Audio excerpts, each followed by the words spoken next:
And we are now live. Good morning, everyone, and welcome to the How to Fix Your Team show. We're going to start with our trailer video for our sponsors. We value our sponsors more than you'd think and more than they'd expect. Of course, we also premiere them. So here we go.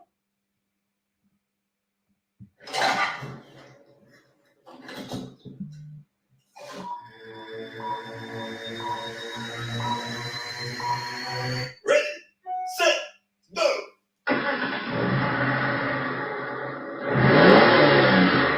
Coming to you live, it's the AutoHub show with Ian and Jeff. Here we go. Who said you can't teach an old dog new tricks?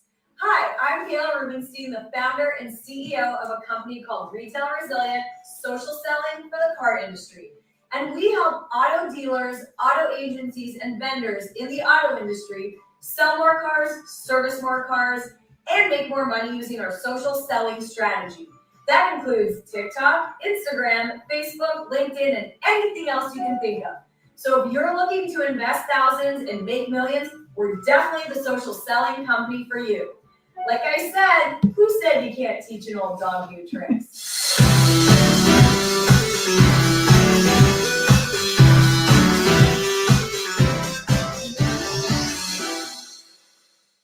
I was at Larry Coleman's seminar. So happy I came, having such a good time. Thank you so much, Larry. One of the best trainers in this area for sure. I don't know about anywhere else, but as far as I know, he's the best. So, told you before, take advantage. Thank you for having me. I'm at Larry Feldman's seminar, and what I found is that what he's really good at doing with his knowledge and with his training, he's not filling a bucket, he's lighting a fire. Always to improve. Every month we want to improve better on what we did the month before, maybe the year before. It's about how fast we can get the cars done with quality work to get it to the front line, because that's where we make our money. And the bottom line is the longer it takes, the more money you spend. We want to get it down as low as possible. Right now, like I said, we're in a great stage. We're at 4.5 days. In recon, we want to know how quickly we can get the cars out of the recon process and to the front line. The average days in recon and then the time to line are the most important thing to be looking at. I'm Mike Burrell, and Service Director at JM Lexus.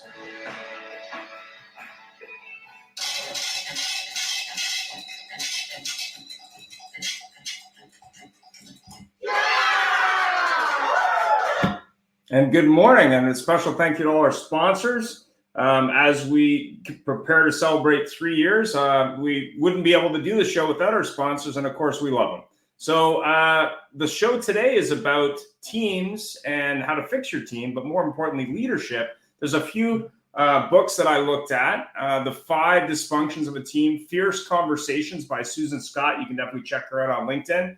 Conflict Without Casualties, which is also a great one. And if you're looking for another book to read, Radical Candor is also another book I highly recommend. So, Jeff, let's go with our disclaimer. If you wanted to read it, it's behind me, but go ahead, Jeff. Yeah, so I was going to put it as a background, but I couldn't figure out how to do it. I'll do it for next time. We figured the disclaimer was going to carry a little bit more of the I'm standing here breaking your screen. Well, the opinion shared today is over the podcast and not necessarily on me, or Jeff of the AutoHub show. And I promise next week's show, I'm going to do it behind like a weather person, you know? Rock and roll. Thanks, Jeff. So I do a lot of polls. So this poll was about crave, demand, personal customer service as we get into the AI arms race. It looks like Bing is finally back on the map with AI-enabled web browsing. But the big question is, how will that impact every industry? So I did this poll. It was about, what people thought. So you can definitely check that out online. So the show today is about how to fix your dealership team. I couldn't resist using a Hans and Franz clip from the Saturday Night Live back in the day. But let's get into it. Mr. Jeff, and welcome. And welcome, everybody, and thank you for being with us here, because we had a little break last month or last week for month end, and we're looking forward to our new show this week. And we got some great people joining us, and a new person to the show today is our good friend Bruno, and I'm going to introduce him in just a moment, but I'm going to ask him a question first. And actually introduce himself, and Bruno, I will not pronounce your last name because I don't want to get it right. You can tell us that in a second. But tell us something. In your opinion, what's the level of quality out of 10 of, on average, of today's dealership teams? Now, yes, we know there's some that are 10s, and we can all think of the ones. But in general, what do you think out of 10? I'm going to have to say a 6, Ian, because I spend my day in dealerships. I visit, on average 3 or 4 a day, and I always make sure that every day I get out to new ones that I've never been in before. And I observe the variable ops, the fixed ops, and as you say, some of them you walk in and it is a red carpet experience, and it doesn't matter the brand. Some Mercedes stores do a terrible job. Some Nissan stores do a great job.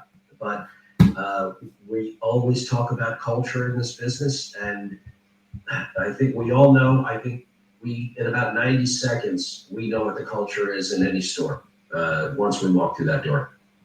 Terrific. And I did miss out the part if you could introduce yourself and tell us about your business and your connection. It is pronounced Lucarelli. And I know you got plenty of Italians up there where you guys come from, so it shouldn't be that hard. I'm the former director of advertising sales for eBay Motors, the largest automotive website in the world. I was part of the first 100 or so salesmen hired at autotrader.com. I came out of the television business to work for Cox, and we built that sales force up to 1,100 people at one point for AutoTrader and turned it into a $4 billion business. So I had the very, very lucky chance of working for Chip Perry and Hal Green, 2 great legends in the business, and was part of building this up. I was on various teams at AutoTrader. I was a liaison to General Motors. I consulted with General Motors on the current IMR digital rules. So I feel lucky to be there kind of at the beginning when all this was digital. Scary to think that in 2005, 2/3 of auto dealers in the US and Canada did not have a website in 2005. And that was by choice. That wasn't because they didn't know how to get one. And I think that goes to the heart of the conversation we're having today, too, which is culture. Perfect. Thank you so much. And it's an interesting point you made. There was a time when you could enter a Mercedes dealership and you knew what level of attention and care you would get. You go into a Nissan dealership or something similar and really not know, generally domestic store not know. But these days, I've seen a lot of Mercedes stores that you walk in and some kid walks up to you in a polo shirt and says, "Hi, can I help you?" And it's very interesting. So thank you very much. Thanks for joining us. Our next official guest today is our good friend Don Graff. I do have to comment on something though. This is our first show when we have had more people wearing ties than not. I am like, oh my God, I think we've gone back to 2005. It's tremendous. But our good friend Don Graff is joining us from Bonita Springs, Florida. I love Bonita Springs. I don't know why I say it like this, but I love it. Don. Yeah, to come and visit us. It was 95 yesterday. We get tricky. So Don, please, now I got you, you're great in the middle of a drink. Introduce yourself and tell us your opinion on the level of scale out of 10 on the quality of today's teams.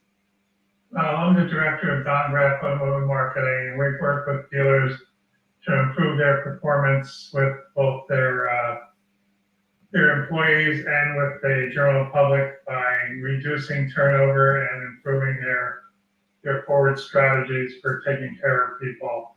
We do that with our acquisition, our retention, and our losing my voice, and our reward strategy. 3-part strategy: keep people engaged throughout the dealership, parts, service, and sales, so that everybody has a team purpose. Everybody knows what they should be doing. When we start talking about teams, I was fortunate enough to be on several good teams in my early career. First, it was a prestige team in Upper New Jersey. They had 5 stores that are in the top 10 in the country: Lexus, Mercedes-Benz, Toyota, and the Jaguar store. But then I was fortunate enough to go to work for Steve Caliper in Farm Truck Country. I was in charge of 15 dealerships, and we did 4,000 cars on the internet. And I think it was just before then that I actually, maybe a little bit after that, I met Bruno. Became aware of Bruno's activities with Auto Trader, and we were a great Auto Trader dealer at that time. And your opinion? Old New Jersey guys. New Jersey guys. Nobody talks like the Jersey guys, man. The only one who talks on Jersey guys is Larry. Wow. So Don, what's your opinion on the level of quality of today's teams? I think the teams are 6 or 7. I agree with Bruno. 6 or 7 is a rule. I was 30 something before I went to work for a Mercedes dealer, and that Mercedes dealer saw something in me and sent me an NIADA dealer academy. And unfortunately, someone came with a big paycheck and bought the dealership. And his son was the same age as I was. So what do you think happened to me? I went out of there and I went to Chrysler land. And I went to run a Chrysler store. It wasn't quite the same as running the Benz store environment. There were no processes. This is total city of grants. They're out of 5 in the car business. You gotta work in a Chrysler store. Because you know something? It's there's no other brand that's got so many different owners and such varied clientele from your Grand Cherokee people at $90,000 to your pickup truck at 90 grand, except the difference is who's deeper in debt and longer term. So it's very interesting. You meant the thing about teams and taking care of your people, not just your customer. Our opening video with Simon Sinek that said how many CEOs they say it's about their customer. When was the last time they talked to a customer? And same thing in car dealerships. The people that run them in general, except for a fellow that just logged in, Dave Jackson, how many of them talk to their customers? It's amazing. But I do want to recognize the other people here who aren't official guests, but our good friends Larry, Peter, Joe, and Doug I don't know if he's not on my screen anymore, but we appreciate you being here. Ian, next question, please. Yeah, we also got Jamie and Dave as well. So next question. Well, there's a viral a couple weeks ago video spread as a sales manager at GSM in a physical Fight at Total store. We actually played it, I believe. I'm sure you saw it. It was taken down pretty quick. Does it have any relation to today's topic? And if so, how? So let's start with, I don't know, maybe Larry has an opinion on that one, since you're in dealerships and training all the time. Sure. That incident was just 2 imbeciles behaving badly. I don't want to tar the whole industry. And as to Bruno and Don's comments about a 6 and a 7, I think I saw an article in Automotive News that the reason most of these companies are not up to snuff is they don't use my company, Career Changers. You know what? That might not have been in Automotive News. I think I sent that out to you. I digress. Here's the deal. Society is breaking down a little bit. We're a little bit less disciplined. We're a little bit less interested in taking pride in how we behave and how we dress and how we act. So that's going to seep through a little bit. But that was just an aberration. I would have fired both those guys right away, no questions asked. I don't care what your beef is. You don't do that in front of the public, and do that. So I thought that was pretty negative. But there's still hope, right? There's still a chance to make these dealerships better. There's plenty of people out there, like everybody on this storm call, that still cares and is still interested in trying to make the industry better and make themselves better. So I'm trying to take a positive spin rather than a negative spin. Yeah, thanks for that, Larry. So let's go ahead with Bruno on that. What do you think? You've spent a lot of time in dealerships. Well, and in fact, I also had a unique opportunity of running an automotive staffing company. So we would approach dealerships and we would take over everything below service advisor. We would run the porters, we would run the lot techs, the the parts runners, the shuttle drivers. My average invoice to a dealer was $40,000 a month. How many people here have invoiced dealers for $40,000 a month on a regular basis? And it wasn't an invoice, it was an ACH pull twice a month. So we had a very, very serious view. So I was trained to go into a fixed ops department and within about 15 minutes determine, did they need our service or not? Not everybody did, but I have to tell you, most people did. And people spend most of their time in the fixed ops department. They spend what? A few hours in the sales department, but then the rest of their experience with the dealership is in the back of the house. And that really is where some people get it right, some people get it wrong. But what we found out was how different so many companies, the different attitude they took toward fixed ops. Some people were just so focused on selling new cars up front, and they couldn't understand why they got hammered by the manufacturer. And it's because their fixed ops department was a disaster. Nobody was greeting customers. Cars were lined up down the highway. And these are major operations that were doing 3,000 ROs a month, 4,000 ROs a month that had no process. And we're all going to say the word process a lot, right? So I really learned. I mean, I started in this business as far as working with dealerships at Cox, and we built the first BDCs because we found out we were about to go out of business because the dealers did not have a process for our leads. They didn't know that all the leads were going to the receptionists, right? Remember Don back in those days? So we had to go in and actually fix the dealerships because when I inherited a listed Auto Trader, there were more people canceling. And a lot of people don't know this about Auto Trader, but in 2004, we were actually losing more dealers than we were signing. And it wasn't because we had a bad product. We had a great product. It was because the dealers had no idea what to do. So when the invoice came up, they said, let's not pay that invoice this month. I went to one dealership and we need help with our Auto Trader. This is true. And I sat down and they had one computer. I reached down and turned it on and they looked at each other and said, you see, that's how you turn it on. They didn't even know how to turn on their computer, but they signed up for a .com, right? I was thrown out of dealerships for saying the word .com. Keep your internet customers out of here. This is what we get when we work in a franchise world. This isn't Bank of America where we can say all 3,500 branches are now going to implement this policy. There's about 18,000 franchise dealers here in the US, and add Canada, you've got 21,000. Well, you've got about 3,000 different companies that own these dealerships. So you could brag all you want about getting the top 10 dealers in the US, the top 10 dealer groups. Guess what? Get them all, Penske, AutoNation, Holman, etc. You've still only got about 3% of the stores. So this is a problem that it's kind of like painting Brooklyn Bridge. You've got thousands and thousands of companies that own these dealerships. Some have owned them for 3 generations. Some bought them a month ago. And some of them are fantastic. I mean, you're working with people like Germain, absolutely first-class organization. I mean, they just do almost everything. It's hard to find a mistake with the Germains. And then you have others that we all know of that are just a constant disaster. And so it really does. We're going to keep using the word process. It really comes down to process. That's what I learned working in fixed ops staffing.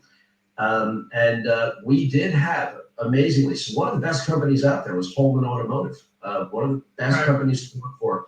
They were our client, and we had 300 or 400 people on the ground with Holman. Why? Because they acknowledged that portion of the business, porters, lot techs, parts runners, was very hard to manage, and they allowed us to manage for them, to manage that business for them. So I guess a smart dealer knows their limitations, is what I learned working in fixed ops. They knew how to give a portion of the business to somebody else.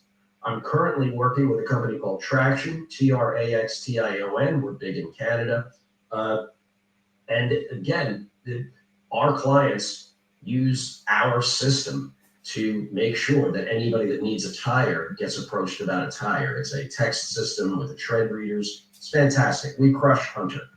And so again, it is one of the best processes I've ever seen. That's why I'm working with them now. So yeah, I, again, have been around the country, been afforded a great opportunity to go all over this country, work with dealers in 20 different states, and the same problems arise, big and small, and it comes down to culture, it comes down to process. Are you paying attention? And yes, it is about your people. If your people are being treated well, they're going to treat the customer well.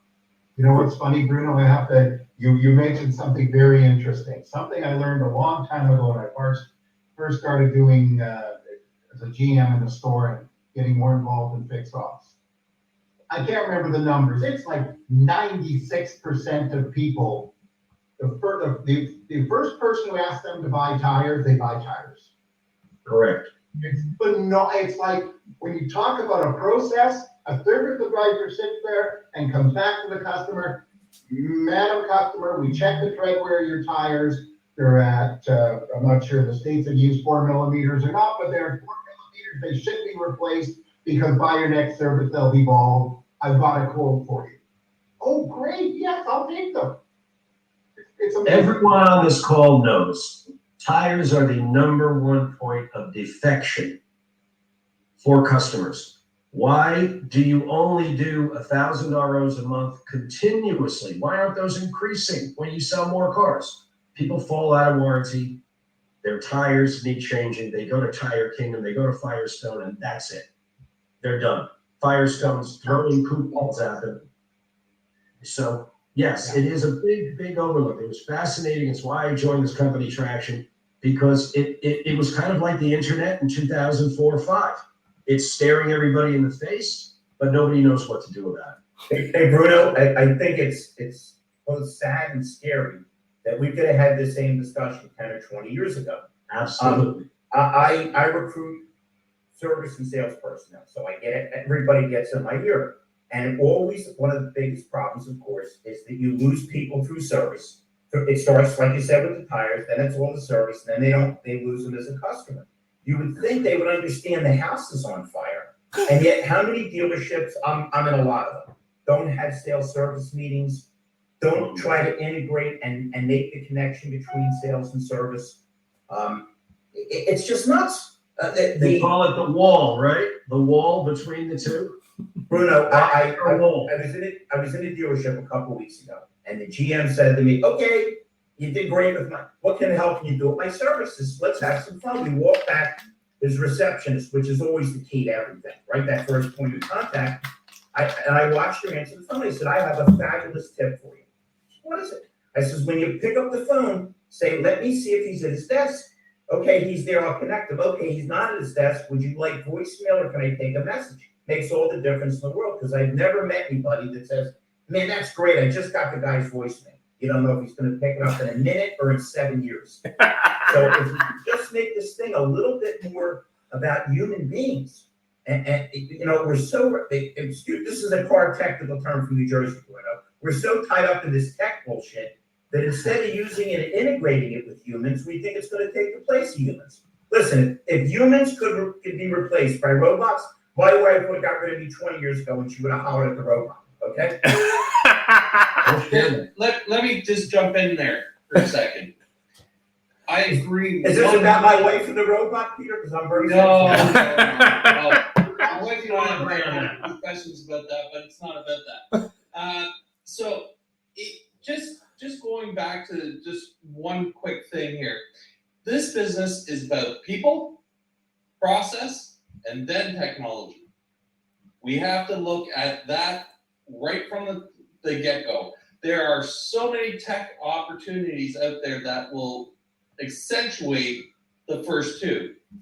Like, we have to understand, we need our people first. We have to create that culture. Once we create that winning culture, and we show them what leadership is rather than management, we can move to the next step. Once we lead them, we can develop that process that is necessary for success. Then we introduce them to technology. There are so many great companies out there, like Doug's company. Doug and Doug will attest to this.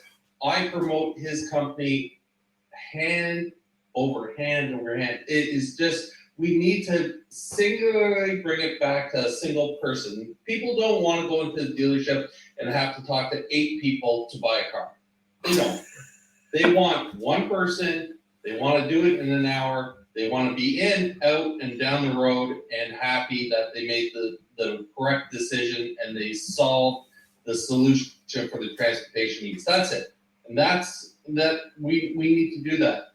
The second thing that I just want to mention here, about a month and a half ago, I did a poll on what would you do with an extra 5.5 hours in a dealership a day? And it was call your clients, text them, look for new opportunities, self-improvement training, or another. 47% of the respondents said self-improvement and training.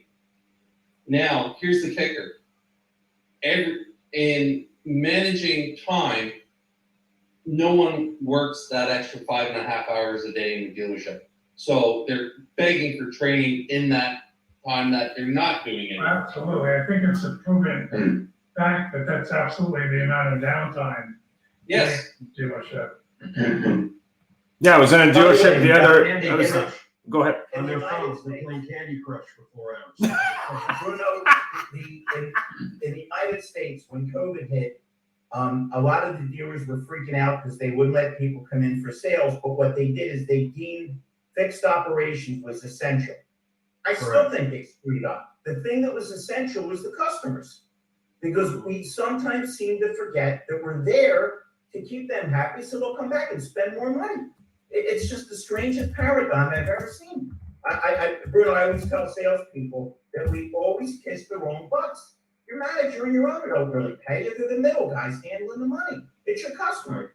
And yet when you think how people are treated so disrespectfully and so cavalierly, particularly if the credit's bad, it's just frightening. It's just, we need to look in the mirror and think, how the hell would I want to be treated if I called somebody, or if my car was in service, or if I wanted to buy something?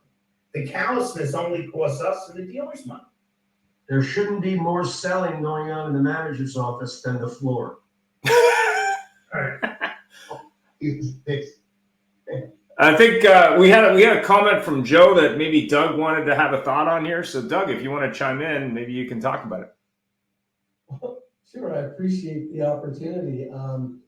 I think you're all getting back to it. It was funny, you were talking about that fight on the showroom floor, and I think what we're seeing is the new reality is starting to rear its ugly head, which was, hey, what was so easy in 2022 now is a challenge in 2023, and now people are getting frustrated and getting all upset about everything. And candidly, it has to go back to starting with the customer. And look, we all know that no one likes the traditional way of buying a car. No one likes being passed from person to person. No one likes getting put through the gauntlet. And dealers need to recognize this and quit being stubbornly attached to a traditional model that just doesn't resonate with people anymore.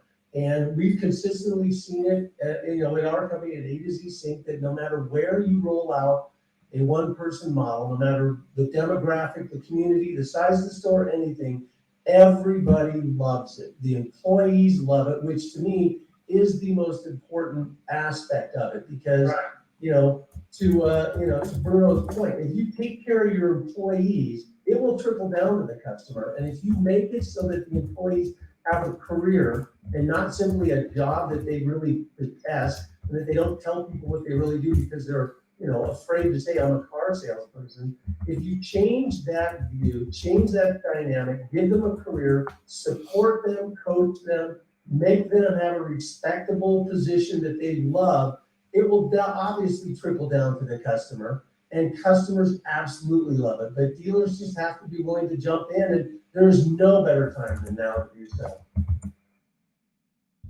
Yeah. It's very funny. A gentleman, Ian knows, I know, up here just retired. He posted a retirement thing the other day, and he made one line which just was so touching and so eloquent, especially the car business. He got to do it at his own timing and his own decision. And wouldn't that be nice if more people could do that in the car business, where they just didn't leave the car business because of the other thing? You know, that's a tremendous thing. And by the way, Doug, when Joe said, from A to Z, think you can find the same salesperson every time. I love it. I love it. I talked to Chip about this a couple of years ago. I really liked the A to Z concept, and Brian Benstock is a huge proponent of it. I remember many years ago, I was in his dealership doing some other training on another product, and it had a similar output. It was called IntelliCar, and it was iPad based, but the dealers resisted it. He had all the information right on the iPad, and he could do the deal, go back and forth with the sales manager, but the dealers resisted it because the cost of the iPad and the cumbersome nature of what the iPad was being held by, just a little bit ahead of its time. But the whole concept of going back to one-on-one. Ray Katina does this in New Jersey. All of his dealerships are one-on-one. And I don't know, Bruno, what's he up to? 15 or 20 Highline stores? Mercedes, Jaguar? Yeah, significant ones. Yeah, some small ones, but yeah. Well, the bottom line here. He has stores that are doing 500 cars a month. Mhm. It's COVID or not. Yeah. It isn't about iPad, it isn't about technology, it's about you train competent people to do their job with the customer, they can get it done. Where you think your salespeople are just grunts and throw them out there and don't train them or anything, so they have to go running back. Right. The sales managers, some of these sales managers need it so that they feel job security. You know, depending About on. respect. It's about respect. Exactly. And you know, I'll never forget watching King of Cars back in the 90s. And the salespeople were liners. The sales manager were really what the salesperson should be doing, because all their job was to go pick a car. The desk manager was basically what a sales manager should be doing. And who knows what else from there. So it worked then, but still working now. But you know, I remember something here. Vancouver's a big city. We do a lot of Hollywood productions here. And therefore we get a lot of Hollywood people that come through here. And it was in the news a few years ago, a young lady who is she's a B-grade celebrity, was at the airport, and somebody caught him on a cell phone video camera in security, the Canadian version of TSA. And they were making her take off her stuff and bleeping, and she actually had a meltdown in front of them and said, "Do you know who I am? How can you do this to me?" And the reason I mention this is leads into my next question. Are we who we think we are? Are dealers really who they think they are? And staring at me is Don right now, so Don, I'm going to go to you and get you to answer that. Are we really who we think we are? I think we are who we think we are. What do we think we are? We think we're the ticket. You are what you become. You know, I'm working with, you know, I work with some very dynamic people, and I reflect that. I'm not as outspoken as maybe I can be. People that know me, respect me, know that I'm knowledgeable, and I bring a certain amount of decorum to the room. I've been in showrooms where I've seen those fights, incidentally. I have a colleague that had a gun pulled on him in Springfield, New Jersey, at a dealership called AutoHub. The 22. The 22. You know, we've seen it all. In this business, 20, 30 years, you learn the good, the bad, and the ugly. And you need to be dynamic, you know. I think Larry is all over the country. People are all over the country see every kind of environment, and they have to thrive in every kind of environment. And I've relocated from the Northeast to the South. It's a different culture. And You didn't explain that the guy that got the gun pulled on him in New Jersey was justified. It was a Hyundai store, and the guy wouldn't take the warranty. This is a while back. It wasn't the pony. So, it's, hey, when early in my career, I went on a test drive, like, I remember this is Canada. We don't have a gun culture here other than in the prairies to go hunting with. And I went to test drive with a guy, and he's driving the car, and I looked over to him, and I swear, Scout's honor, he had a pearl handle revolver sitting in his waistband. So I got the hell out of Dodge. But Bruno, what's your thought? The purpose of this question was a lot of dealers think they are, the only thing I can think is all that in a bag of chips. Do you know who we are? We are blah, blah, blah, blah, blah. And people like you and John and Larry and Peter and all of us, we go into these places and go, oh my gosh, what's wrong here? So do you think, and answer yes, no, whatever you want, do you think we are who we think we are?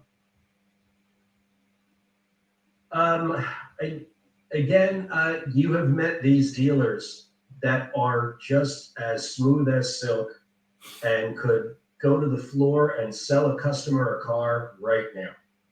And they came up with a business and their employees love working for them. Again, I'll use Germain as an example. Everybody loves working there. Great company. Germain.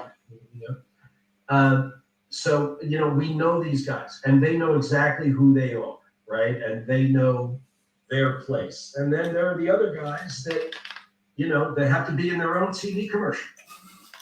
So, which is a kind of a big red flag. So once again, it's a franchisee world. We can't make blanket statements when we've got, several thousand different individuals that are controlling, the average dealer group here in the US, the average group owns what, Don, maybe 5 stores, 4, right? When you look at the 18,000 universe, some of those guys just, you look at Hank Soames down on the Mexican border there in Texas. The guy's a legend. He has a band. He plays at all the community events with his band. He's bilingual. His band plays Spanish music, English music.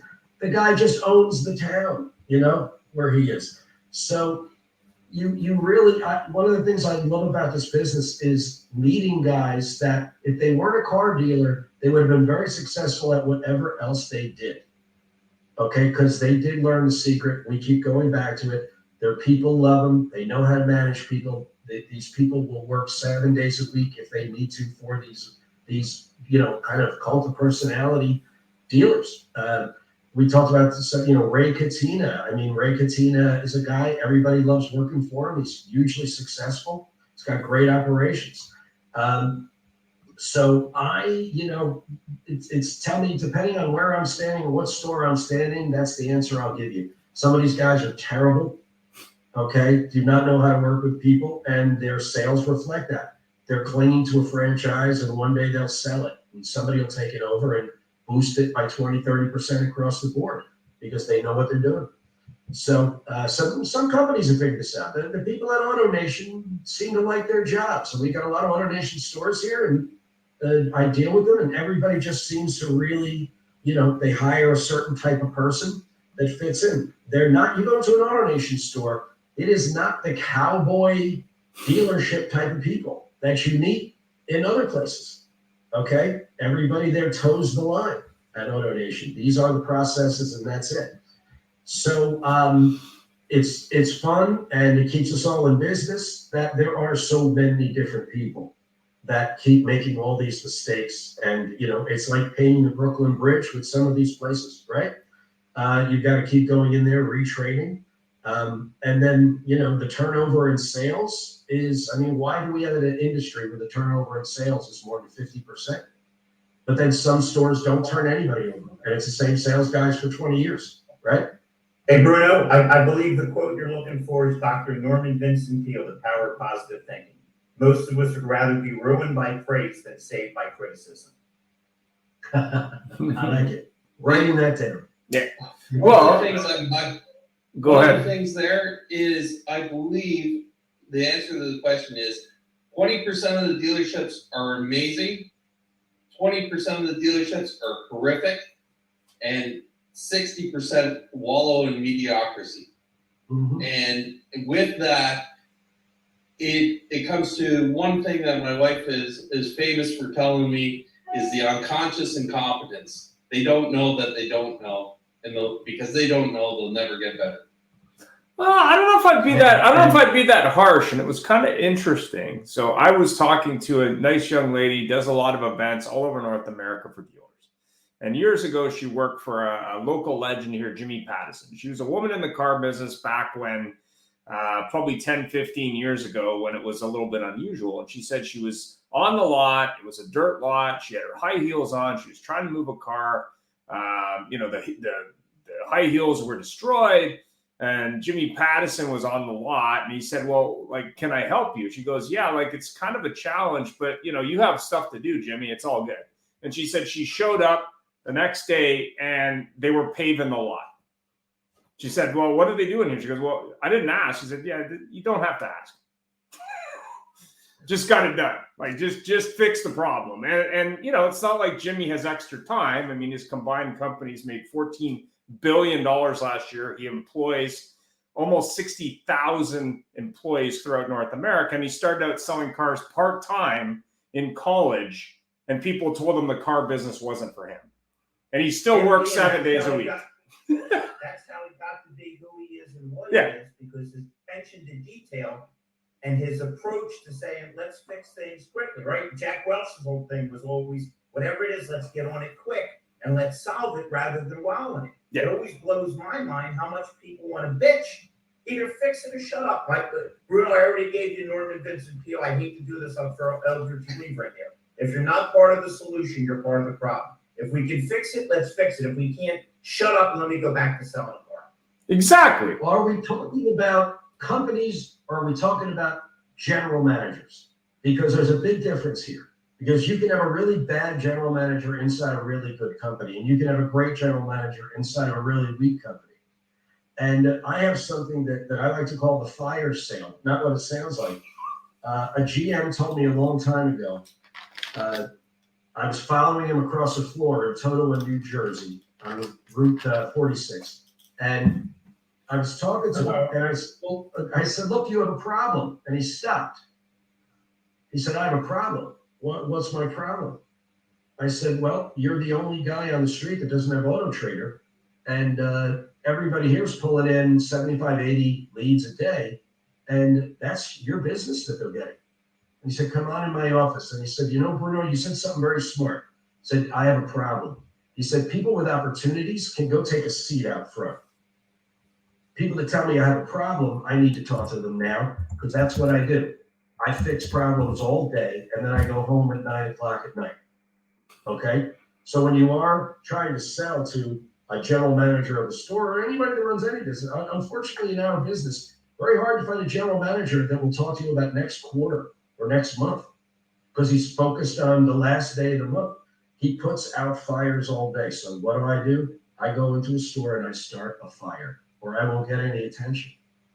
So by starting a fire, by positioning what it is that you think he needs as a problem, not an opportunity, but you have a problem, you will get a GM's attention 9 out of 10 times much faster by telling them they have a problem. Because it is a culture of putting out fires, fixing problems all day. People are walking into his office with problems all day, and then he goes home. So if you're not one of those people that walks in with a problem, you're going to get zero face time. So Bruno, you're basically an arsonist from New Jersey. Don knows a few of those. Correct. Correct. And Joel Benson, who's one of our show sponsors, had a comment. Maybe he wants to speak to it. If he doesn't, that's fine. Did you want to speak to that, Joel, or you want me to frame it? I think he's on mute. I'm just going to frame it. We'll go from there. 100% right on people long, and the same button has been broken on my local Volvo dealer since 2012. I literally ride the elevator on purpose every time I'm there just to see if it's been fixed. Leaving that store was the best move I ever made. It's like the time capsule. Nothing ever changes. Exactly right. It's all the same sales guys, PM, and like I would love and kill to have that kind of job security, but when you have everybody stays there because the culture is so good, that's one thing. when you have everybody stays there because everybody has found their own little La Brea tar pit of misery, that's a totally different animal, right? That's a completely different scenario. And that store just absolutely has it. I remember sitting in that finance office in 2013. The third time I asked the guys to run the cable behind the wall down to the plug so I wouldn't just have cables dangling there. And like, I could do it. I could do that myself. But that wasn't the point. The point is we had porters, we had a lot guy, we had an IT guy, we had all this infrastructure, and it never got fixed. And I remember sitting there looking at that little tab on the elevator being broken, and I think it was like my third work anniversary there, and nobody had fixed that. And you could see it. It's not like it's hidden. And nobody had fixed it. And I thought, nothing is ever going to change here. I'm never going to move up. I'm never going to move down. I'm never going to make more. I'm never going to make less. This is where, and my wife said this. She goes, "This is where car guys go to die." And I was like, "Well, I'm too young to die. I got to get out of here." And that's how I began my motorcycle journey that led me to Harley. But yeah, anyway, there you go. Well, until Lithia buys the store, by the way, then Lithia will buy it, and that'll be that. Well, I had talked to a dealer that I work with, and they had one of their finance managers quit, and they said, "Well, what was the straw that broke the camel's back?" He says he kept telling us to take this cable that was hanging on the wall and put it up above, and like nobody did that. And he eventually just said, "I'm out, dude. Like you guys can't even move a cable. Like what's going on here?" But the funniest one, I think that's legitimate. like what? Like what? Totally legitimate. You can't do the basics to present yourself as a competent professional industry to a high-end customer when they have other options. We're in a major city. We're not the only Volvo store. There's like 5. Like, no. Joe, it's the broken windows theory that Giuliani. Broken windows theory, exactly right. I learned something that I will never forget, and I teach everybody. I'm at the dealership that I wound up owning first couple days, and the general manager's walking out. I won't mention his name. And the operator says, "You have a call, boss." And he says, "Tell him I left." And I thought, this is truly a moron. What if it's a guy with a small problem and you solve it? Now you're a hero. What if it's somebody that wants to buy 2 cars? It's like the hell with him. He won't take my call. Find somebody else. Once again, it's the urgency of looking in the mirror and realizing we ain't the priority. They're the priority. And I mean, I know owners. I never did this one myself, but they tell me in 20 groups, they throw trash on the ground just to see who picked up the trash. Because once your culture starts to slip, once your pride isn't there, you're done. It doesn't matter. You don't need Jesus. You don't need your mother. You don't need the governor. You need to be able to look in the mirror and say, "I don't care what the hell everybody else is doing. I'm doing it." And by the way, I saw Joe and Joe said Jewish lightning for the arsonist. If we're going in that damn direction, Bruno, they asked for it. Bruno, why don't Italians like Jehovah's Witnesses? I give up. Italians don't like any witnesses. Sit right and joke.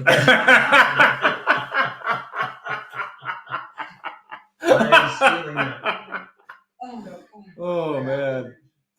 You're stealing all my material, Bruno. Just get some of your damn dealers to Hey, hire me.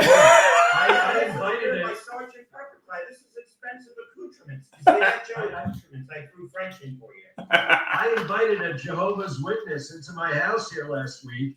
I sat him down. I gave him a drink of water. I said, "What is it you want to talk about?" He said, "I have no idea. I've never gotten this far." Bruno, you handle the funny stuff, okay? You just handle the deal attraction stuff, okay? I'm the group nut on this call. Don't put me out of work. With Biden, All right, you got it. never get a job again. Well, my dad had an experience years ago with one in Toronto. So they knocked on the door. They said, "Yeah, we want to do this." He goes, "Oh, I'm the 7th priest of Amun Ra. We're actually looking for people for human sacrifices. Are you interested?" He gave me some names, I'm sure. Oh, yeah. Jeff, next question. To say, Joe and Ian mentioned about that little wire or anything. How many people have we lost for the stupidest little things?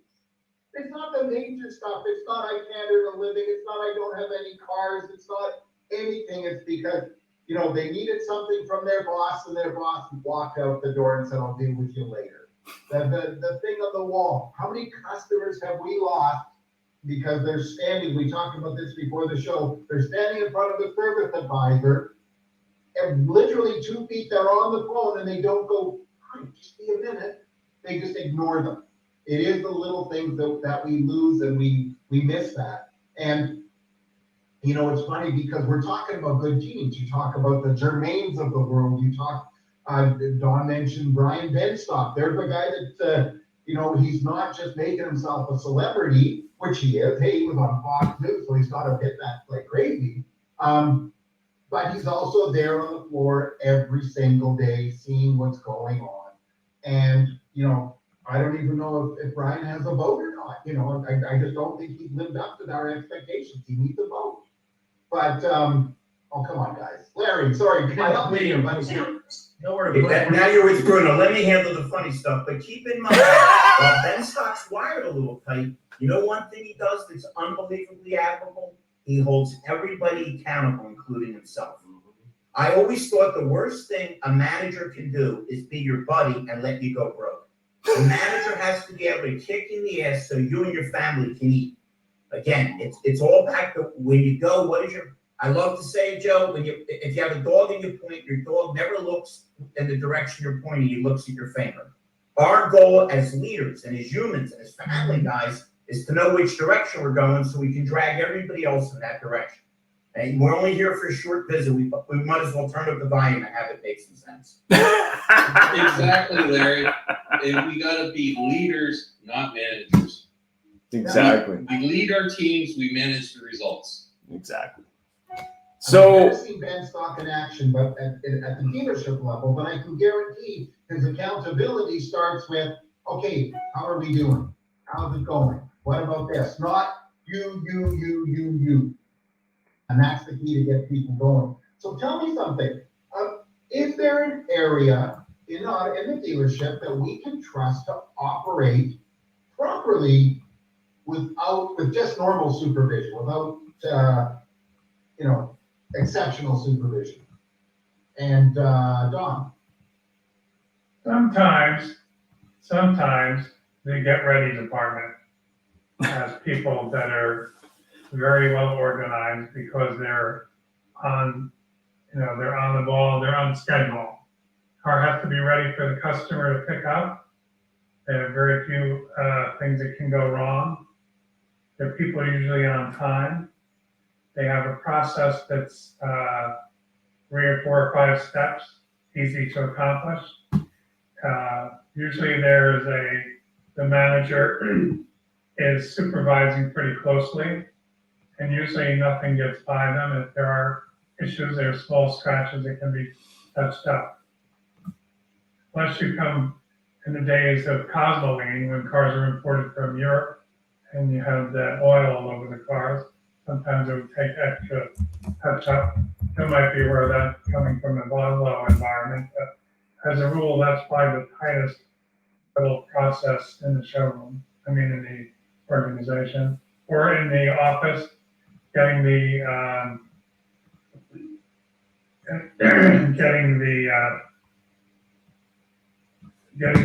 all the work out on time, getting the checks out and paid. Also very important, usually not a big deal. Yeah.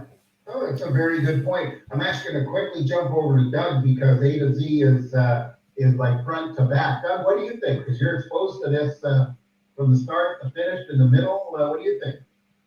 Well, I'm going to agree with what Gino wrote in the comments. There's a department that's on cruise control unless you've created an environment where cruise control has been developed. You can't just assume it's just going to work. You have to, your culture has to create a vision of accountability, a vision of empowerment, and you have to expect and inspect that that's happening. And once you have that, yeah, you can have departments that are on cruise control. But that being said, you should never be satisfied. You should always be looking for improvements so that there's always a way for everybody to grow. And it's all about growth. So, I echo what Joe said. I mean, Hey, Doug, can I echo what you said and take it one notch up? You Sure. can't on cruise control, because there's plenty of departments that run great, and one day they just jump off the tracks. And Don, I don't know which cleanup department you were in, but when I used to go back to mine in Trenton, the pot smoke was thick enough to make you think you were at a Grateful Dead concert, and the music was loud enough to make you think you were at a Who concert. Musical references. well, let's face it, guys. The ideal scenario is that the store is focusing on opportunities for growth and not putting out fires all the time. And that's your ultimate, North Star, and that's where dealers have to get to. And sometimes you gotta blow out some people, get rid of bad apples to get to that point. And once you've got that, then, it's great because everybody's involved in, great, what's our next opportunity, not what's our last fire that we're running to put out. Doug is a brilliant man. Listen carefully to what he said about firing people.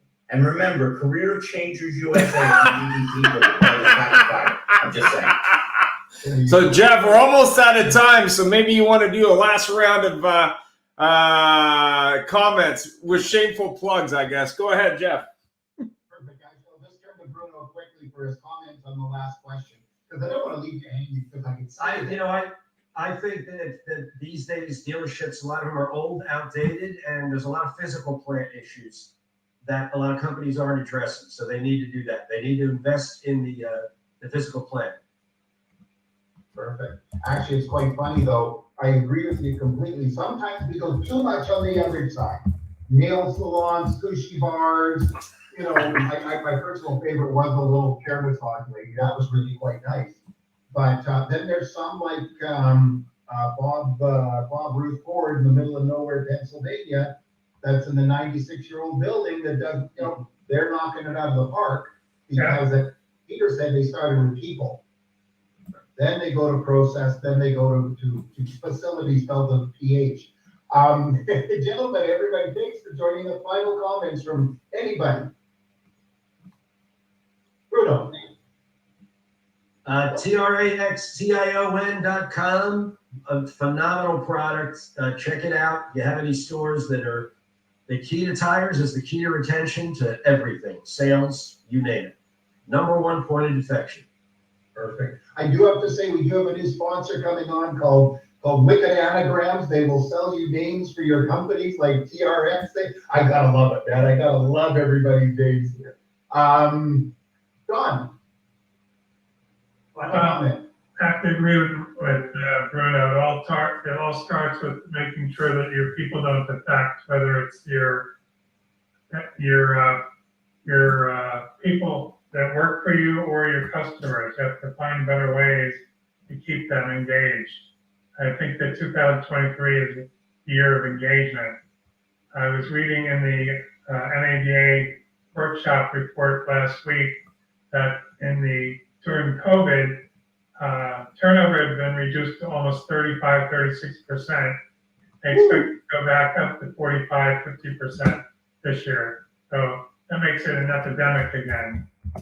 And when we say epidemic, we know that it also affects the best performers because it puts a heavier workload on them, and it makes it more like crisis management, whether it's in a showroom or in the shop. And the best people feel that.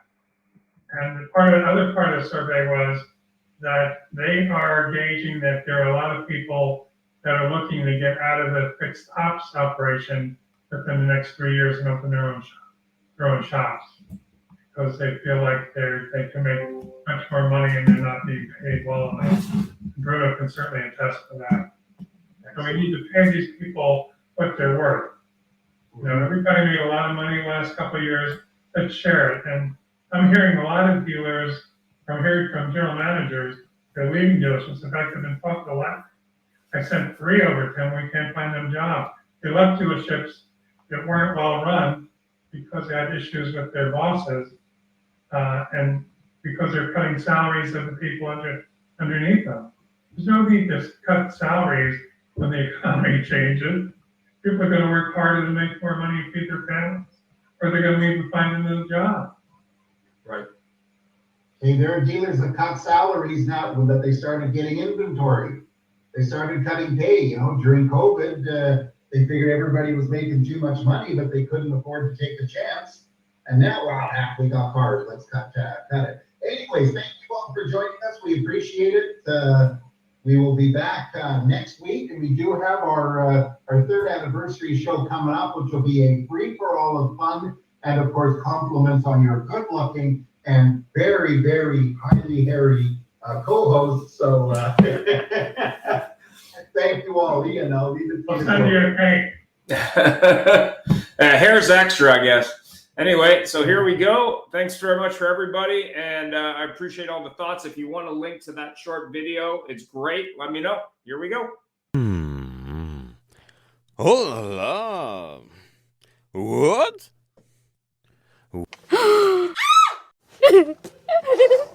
Thanks for joining us. It was a great show, and follow us anywhere you would like on your favorite podcast, on Facebook, on LinkedIn, and of course on our YouTube, or subscribe to our own channel.